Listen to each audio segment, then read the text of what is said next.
Malam itu, di sebuah rumah sakit internasional di jantung kota Doha, suasananya terasa begitu tegang. Seorang dokter spesialis kelas dunia akhirnya mengangkat tangan tanda menyerah.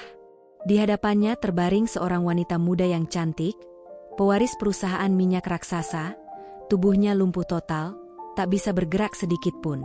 Semua pengobatan gagal, doa tak juga membawa keajaiban, dan harapan perlahan memudar seperti nyala lilin dihembus angin. Namun di saat semua pintu tertutup, harapan justru datang dari arah yang sama sekali tak terduga. Bukan dari ilmuwan, bukan dari tabung medis atau teknologi canggih, melainkan dari seorang TKI sederhana, petugas kebersihan rumah sakit, pemuda desa bernama Tarjo.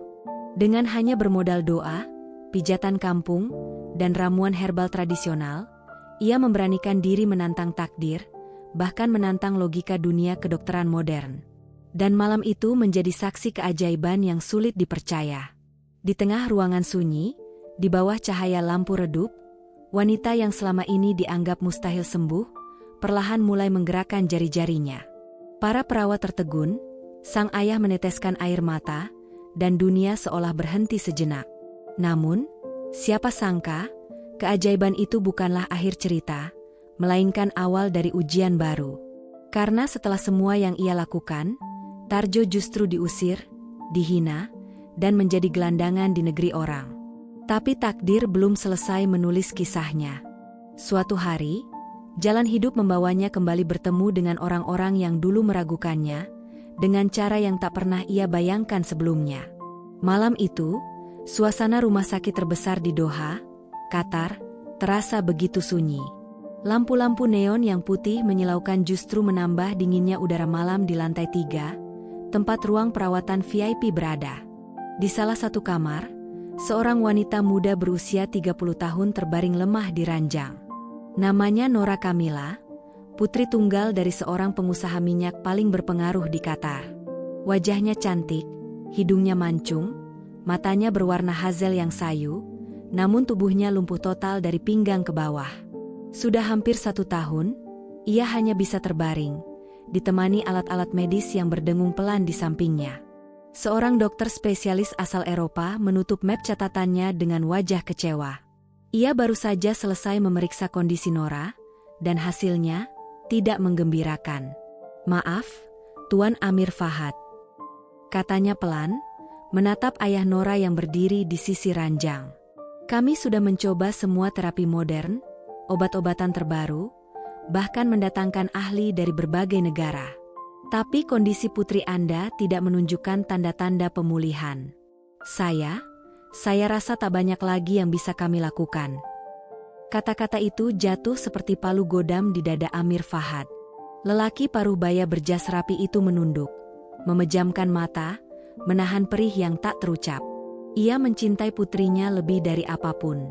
Harta melimpah, perusahaan minyak yang menggurita, semuanya tak berarti jika satu-satunya putri yang ia cintai harus hidup dalam penderitaan seperti ini. Di sudut ruangan, berdiri seorang pemuda dengan seragam biru tua. Tubuhnya kurus, kulitnya sawo matang, wajahnya sederhana tapi tatapan matanya jujur. Namanya Tarjo, 25 tahun, petugas kebersihan asal sebuah desa kecil di Jawa Timur. Sejak beberapa bulan bekerja di rumah sakit itu, Tarjo sering memperhatikan Nora dari kejauhan. Hatinya terenyuh setiap kali melihat wanita itu menatap kosong ke arah jendela, seolah menunggu keajaiban yang tak kunjung datang. Dan malam itu, ketika dokter telah pergi, Tarjo memberanikan diri melangkah mendekat.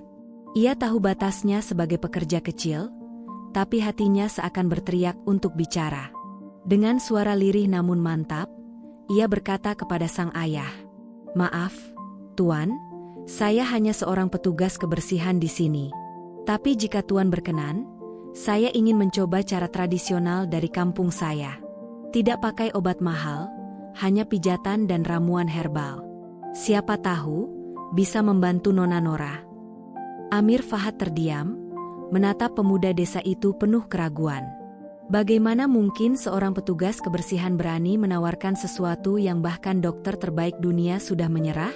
Namun di balik tatapan Tarjo, ia melihat sesuatu, ketulusan, keyakinan, dan keberanian yang anehnya terasa tulus. "Nora adalah anakku satu-satunya," ujar Amir Fahad lirih.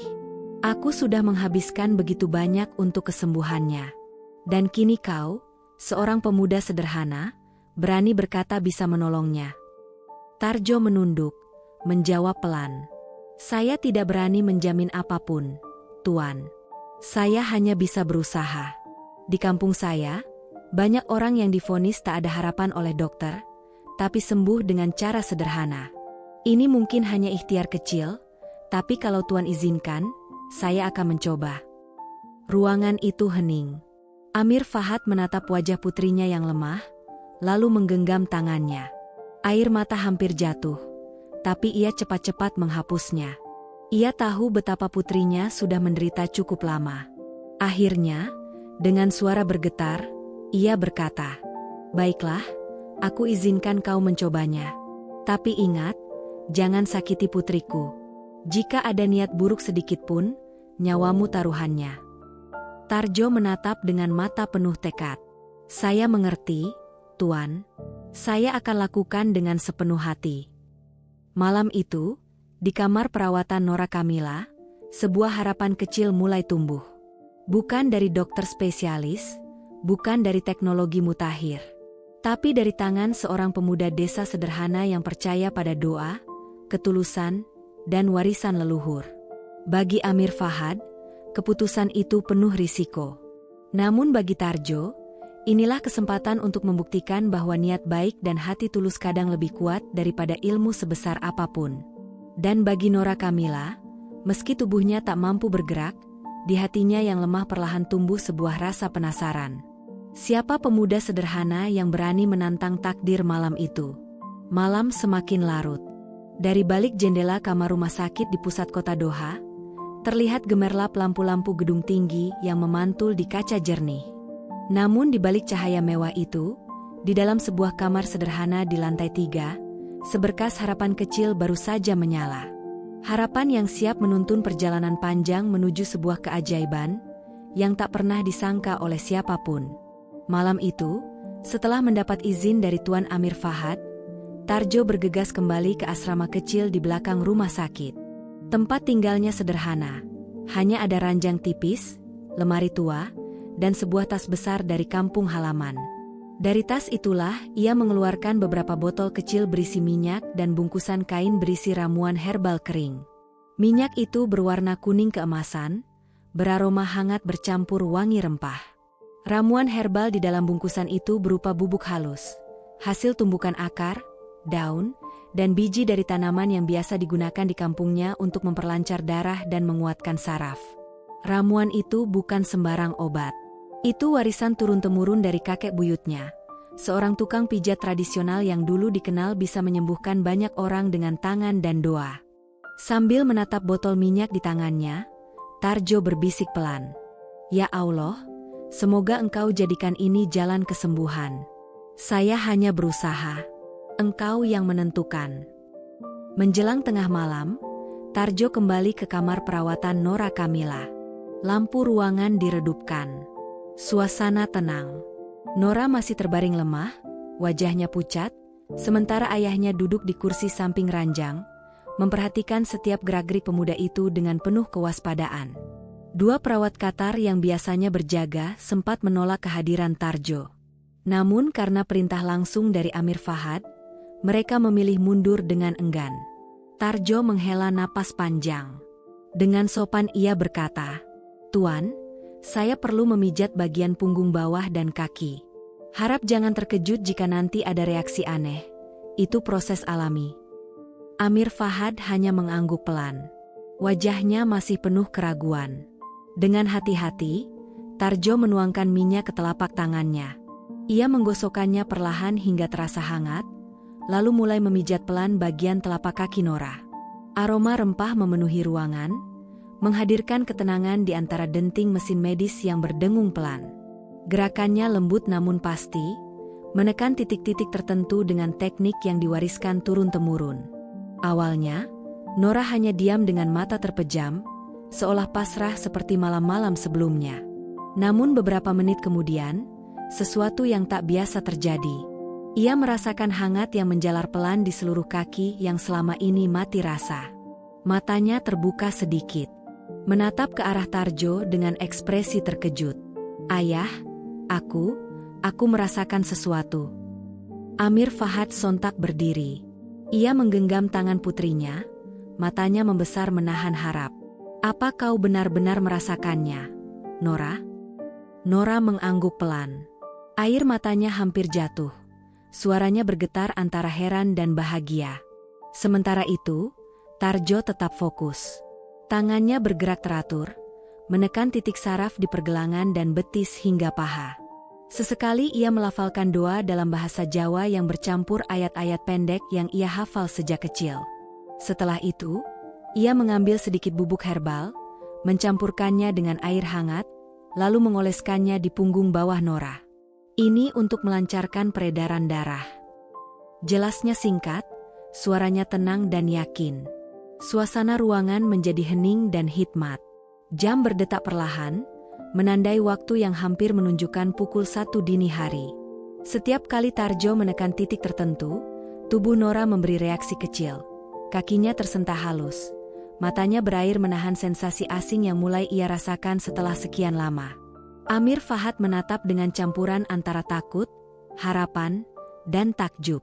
Ia menyaksikan dengan mata kepala sendiri, bagaimana seorang pemuda desa sederhana bekerja dengan sepenuh hati, seakan sedang merawat keluarganya sendiri. "Ya Allah, jika Engkau menitipkan kesembuhan melalui tangan pemuda ini," bisiknya lirih, "aku akan bersyukur sepanjang hidupku." Setelah hampir 1 jam, Tarjo menghentikan pijatannya. Ia mengusap keringat di dahinya. Nora tampak lelah, tapi ada sesuatu yang berbeda. Sedikit rona merah kembali ke pipinya, dan matanya tak lagi kosong. Aku benar-benar merasakan hangat di kakiku," ujar Nora pelan, suaranya bergetar. "Sudah lama, aku tak merasakan ini." Air mata Amir Fahad tak terbendung. Ia mencium tangan putrinya dengan penuh syukur. Dadanya bergetar hebat. Sementara Tarjo hanya menunduk, tak ingin dianggap hebat. Baginya, ini hanyalah ikhtiar, hasilnya semata-mata milik Allah. Sebelum pamit, Tarjo berpesan dengan lembut, "Tuan, biarkan tubuh Nona Nora beristirahat malam ini. Jangan beri obat lain dulu, biarkan ramuan bekerja dari dalam." Amir Fahad mengangguk. Kali ini bukan dengan tatapan curiga, tapi dengan rasa hormat yang dalam. Ia mulai menaruh kepercayaan kepada pemuda yang awalnya hanya dianggap pekerja kebersihan biasa. Malam itu, di bawah langit Doha yang bertabur bintang, sebuah keajaiban kecil baru saja dimulai. Bukan di laboratorium canggih, bukan di ruang operasi modern, melainkan di kamar rumah sakit sederhana, melalui pijatan tradisional dan doa tulus seorang TKI bernama Tarjo. Beberapa hari setelah malam pijatan itu, sesuatu yang mustahil mulai terjadi. Tubuh Nora Kamila yang dulu lumpuh total kini menunjukkan tanda-tanda kehidupan. Kaki yang selama ini mati rasa mulai bisa bergerak sedikit. Jari-jarinya bergetar pelan, bahkan ia bisa merasakan sentuhan kain selimut yang menutupi tubuhnya. Setiap hari, Tarjo datang dengan wajah tenang dan langkah sederhana.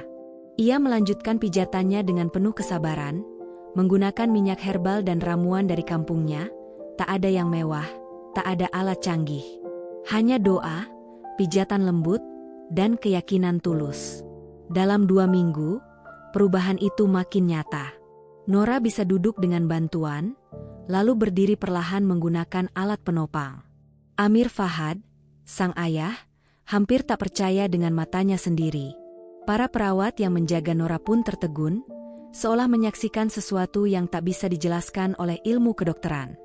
"Nora, kau benar-benar bisa berdiri," seru Amir Fahad dengan mata berkaca-kaca.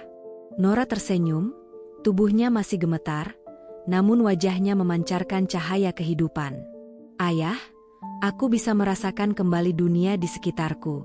Semua berkat Allah dan berkat pemuda itu." Ia menatap ke arah Tarjo yang berdiri di sudut ruangan, menunduk malu menerima pujian. Tapi di balik senyum itu, badai baru mulai terbentuk.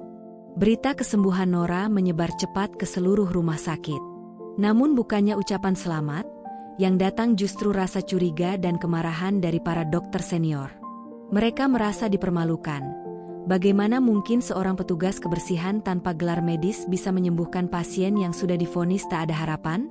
Sore itu, Tarjo dipanggil ke ruang direktur. Wajah direktur dingin, suaranya tegas dan tajam. 2 staf keamanan berdiri di belakangnya. "Kami sudah dengar apa yang kau lakukan," katanya. "Kau melanggar aturan rumah sakit.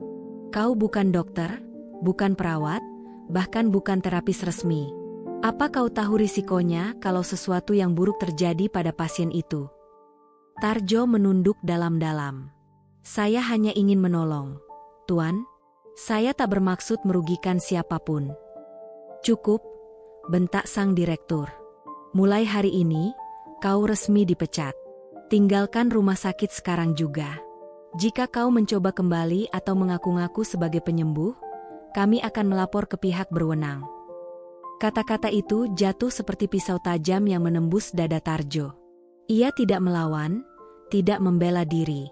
Hanya menunduk, lalu melangkah keluar dengan langkah berat. Tas kecilnya sudah dikemas oleh staf, seolah ia adalah seorang penjahat. Hari-hari berikutnya menjadi gelap. Tanpa pekerjaan, tanpa tempat tinggal, Tarjo hanya berjalan di jalanan kota Doha. Tidur di trotoar, makan dari sisa yang diberi orang. Dari pemuda penuh harapan, kini ia berubah menjadi bayangan dirinya sendiri, seorang gelandangan asing di negeri orang. Sementara itu, di sisi lain kota, keadaan Nora semakin membaik. Ia sudah bisa berjalan dengan bantuan tongkat, bahkan mulai belajar melangkah tanpa penopang. Amir Fahad bahagia tak terkira, tapi ia tak tahu, pemuda yang menjadi perantara kesembuhan putrinya kini hidup menderita di jalanan. "Ayah, di mana Tarjo?" tanya Nora berkali-kali. "Aku ingin berterima kasih padanya." Amir Fahad hanya menjawab singkat, "Nanti, Nak, istirahatlah dulu." Padahal di dalam hatinya, ia gelisah. Ia tahu Tarjo dipecat, tapi belum sempat mencari tahu kemana pemuda itu pergi. Malam-malam panjang dilalui Tarjo di bangku taman, memandang langit Doha yang bertabur cahaya. Ia teringat wajah Nora, senyum lembutnya ketika pertama kali bisa berdiri. Itu sudah cukup baginya. "Ya Allah," bisiknya lirih. "Saya ikhlas. Kalau memang begini jalan hidup saya, tak apa. Yang penting, Nona Nora sembuh. Itu saja sudah cukup." Namun takdir belum selesai menulis kisahnya. Di balik kesulitan yang ia alami, ternyata ada jalan lain yang menantinya, jalan menuju penghargaan yang jauh lebih besar daripada sekadar pekerjaan di rumah sakit. Pagi itu, langit Doha cerah. Mobil-mobil mewah melintas di jalan raya, orang-orang sibuk mengejar urusan mereka. Di dekat taman besar di pusat kota, seorang pemuda duduk termenung dengan pakaian lusuh dan wajah pucat. Dialah Tarjo. Tubuhnya kurus, perutnya sering kosong. Tapi di balik kesederhanaan dan penderitaan itu, matanya masih menyimpan ketabahan yang luar biasa. Sudah hampir 2 minggu ia hidup di jalanan. Malam ia tidur di bangku taman, siang ia berjalan tanpa arah. Kadang ada orang yang iba memberi sepotong roti, sebotol air. Tapi Tarjo tak pernah mengeluh. Dalam hatinya ia selalu berkata, "Yang penting, Nona Nora sembuh. Hidup saya tak apa." Sementara itu, di kediaman keluarga besar Amir Fahad, suasana penuh sukacita. Nora Kamila kini bisa berjalan sendiri, meski pelan. Setiap langkahnya disambut air mata bahagia. Para kerabat berdatangan, memberi ucapan selamat. Namun di tengah kebahagiaan itu, Nora merasa ada yang hilang. "Ayah, mengapa Tarjo tidak pernah datang lagi?" tanyanya lirih. "Aku ingin mengucapkan terima kasih padanya. Tanpa dia, mungkin aku masih terbaring di ranjang." Amir Fahad terdiam lama. Ia menarik napas panjang, menahan rasa bersalah yang tiba-tiba menyesakkan dada. Ia teringat bagaimana Tarjo diusir dengan tidak hormat dari rumah sakit, hanya karena ia berani percaya pada sesuatu yang tidak bisa dijelaskan oleh logika. Sebagai seorang ayah, Amir Fahad sadar, Dalam usahanya menyelamatkan putrinya, ia justru lupa berterima kasih pada seseorang yang menjadi perantara keajaiban. Malam itu menjadi saksi perubahan besar dalam hidup seorang pemuda bernama Tarjo. Setelah berhari-hari menghilang tanpa kabar, diam-diam Amir Fahad, ayah dari Nora Khadijah, memerintahkan orang-orangnya mencari pemuda itu di seluruh penjuru kota Doha. Hatinya gelisah, bukan karena marah, tapi karena rasa bersalah yang semakin hari semakin menyesakan. Hingga akhirnya, suatu siang yang tenang di taman kota, sebuah mobil hitam mengilap berhenti di tepi jalan. Dari dalamnya keluar Amir Fahad dengan wajah letih, namun matanya menyala penuh harap. Ia menatap sekeliling, dan pandangannya berhenti pada sosok kurus berpakaian lusuh yang tengah duduk di bangku taman, memeluk tas kecilnya erat-erat. Tarjo. Suara Amir Fahad bergetar menembus keheningan. Pemuda itu mendongak kaget. Wajahnya pucat, matanya lelah. Ia segera berdiri, menunduk dalam. "Tuan, maafkan saya. Saya sudah tidak bekerja di rumah sakit. Apa saya melakukan kesalahan sampai Tuan mencari saya?" Langkah Amir Fahad mendekat. Tangannya terulur, menggenggam bahu Tarjo dengan lembut, sebuah sentuhan yang penuh makna. "Kau tidak bersalah, nak. Justru aku yang bersalah. Aku membiarkanmu menderita. Padahal berkatmu, putriku bisa berdiri, bisa tersenyum lagi. Ampunilah aku." Air mata menetes di pipi Tarjo. Ia tak kuasa menatap wajah orang kaya yang kini memohon maaf padanya. Namun sebelum ia sempat menjawab, Amir Fahad melanjutkan dengan nada hangat. "Mulai hari ini, kau tidak akan hidup di jalanan lagi. Aku ingin kau ikut denganku. Aku akan memberimu tempat di perusahaanku, perusahaan minyak yang selama ini kujalankan bersama keluargaku. Sekarang, kau juga bagian dari keluarga kami." Tarjo tertegun. Kata-kata itu terasa seperti mimpi yang terlalu indah untuk jadi nyata. "Tuan, saya ini hanya pemuda desa. Saya tak punya ijazah, tak tahu urusan bisnis. Saya hanya bisa bekerja kasar." Amir Fahad tersenyum, menepuk bahunya. "Yang kubutuhkan bukan gelar, tapi hati. Dan kau punya itu, hati yang tulus, sabar, dan berani. Itu lebih berharga dari segalanya." Dengan langkah gemetar, Tarjo akhirnya masuk ke mobil itu. Ia menatap keluar jendela, jalanan kota Doha berkilau di bawah matahari sore, dan hatinya bergetar. Dalam diam, ia tahu, hidupnya baru saja berubah. Sesampainya di rumah besar keluarga Amir Fahad, suasana haru menyelimuti. Nora, yang kini sudah mampu berjalan dengan tongkat, sedang berlatih di halaman. Ketika melihat siapa yang datang, langkahnya terhenti. Matanya berbinar. "Tarjo," serunya dengan suara bergetar. Tanpa ragu, ia berjalan cepat meski langkahnya belum sempurna, dan memeluk pemuda itu dengan air mata bahagia. "Aku mencarimu kemana-mana. Terima kasih, karena kau sudah memberiku hidup kembali." Tarjo menunduk, suaranya pelan. "Saya hanya perantara, Nona. Semua ini karena Allah." Hari-hari berikutnya menjadi awal baru bagi keduanya. Tarjo mulai bekerja di perusahaan minyak milik keluarga Amir Fahad. Awalnya ia hanya bertugas di bagian kecil, mengurus peralatan dan kebersihan. Namun berkat kejujuran, kerja keras, dan ketekunan, ia perlahan dipercaya untuk memegang tanggung jawab yang lebih besar. Amir Fahad memperlakukannya layaknya anak sendiri. Sementara Nora, yang kini pulih sepenuhnya, selalu mendoakan kebaikan untuknya. Kisah Tarjo pun menyebar luas, tentang seorang pemuda desa dari Jawa Timur yang datang ke Qatar sebagai TKI, lalu menemukan makna hidup sejati lewat ketulusan dan doa. Suatu sore, saat matahari mulai tenggelam di balik padang pasir, Tarjo berdiri di samping Nora di balkon rumah besar itu. Langit Doha berwarna jingga, dan angin gurun berhembus lembut. "Saya tak pernah menyangka hidup saya akan berubah seperti ini, Nona. Semua ini berkat engkau dan ayahmu." Nora tersenyum lembut. "Tidak, Tarjo. Ini semua karena ketulusanmu. Kau datang ketika aku kehilangan harapan.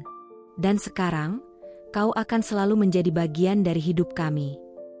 Mereka berdua terdiam, menatap cakrawala yang perlahan meredup. Langit jingga menjadi saksi perjalanan panjang dari penderitaan menuju keajaiban, dari keterpurukan menuju kebahagiaan. Kisah Tarjo berakhir bukan dengan kekayaan, tapi dengan penghargaan sejati. Dari seorang pekerja kebersihan yang pernah dihina dan dibuang, ia kini menjadi sosok yang dihormati dan dicintai banyak orang. Dan di balik semua itu, ia tahu, ketulusan dan keikhlasan tidak pernah sia-sia. Manusia mungkin memandang rendah, tapi Tuhan selalu punya cara untuk meninggikan hamba-Nya.